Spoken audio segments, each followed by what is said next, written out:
पख्तूनख्वा में जहाँ पे इस वक्त लहू लहू है, इस वक्त तमाम जो पाकिस्तान है और ख़ुसूसन खैबर पख्तूनख्वा है, जिस दुख और करब से गुज़र रहा है, उसके ज़ख्मों के ऊपर मरहम रखने के बजाय खैबर पख्तूनख्वा की बेटी शंदाना गुलजार के ऊपर गद्दारी का मुकदमा कर दिया गया।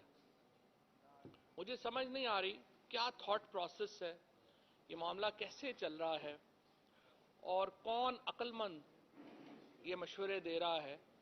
जब पाकिस्तान को ज़रूरत है कि नफ़रतें कम हों, जब पाकिस्तान को ज़रूरत है कि मामलात में एक ठहराव आए, उस वक़्त पाकिस्तान को डिस्टेबलाइज किया जा रहा है।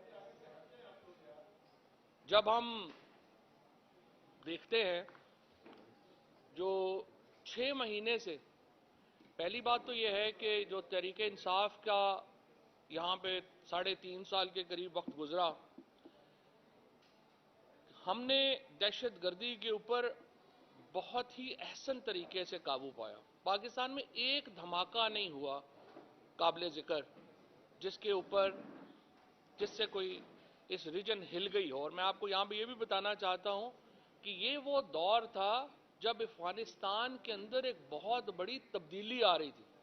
अगर किसी वक्त खदशा था कि दहशतगर्दी बढ़ेगी, किसी वक्त खतरा था कि पाकिस्तान को इनके कॉन्सिक्वेंसेस से गुजरना पड़ेगा, वो तब था जब अफगानिस्तान के अंदर तब्दीली आ रही थी। लेकिन इमरान खान ने उस वक्त अफगानिस्तान के साथ एक बहुत ही अहसन तरीके से मामला डील किया। हमने अमेरिका के साथ मामला डील किया। 3 लाख से ज्यादा जो वेस्टर्नर्स हैं, मगरब के लोग थे, जिसमें अमेरिका के लोग शामिल हैं, बरतानिया के लोग शामिल हैं, नेटो के ममालिक के लोग शामिल हैं। अफगान तालिबान ने पाकिस्तान की दरख्वास्त के ऊपर उनको अफगानिस्तान से बाहर निकलने में मदद की। खुद मेरी वजारत ने इंफॉर्मेशन, जब उस वक्त मेरे पास थी, मेरी वजारत ने New York times, wall street journal, Reuters, BBC, इन तमाम के जो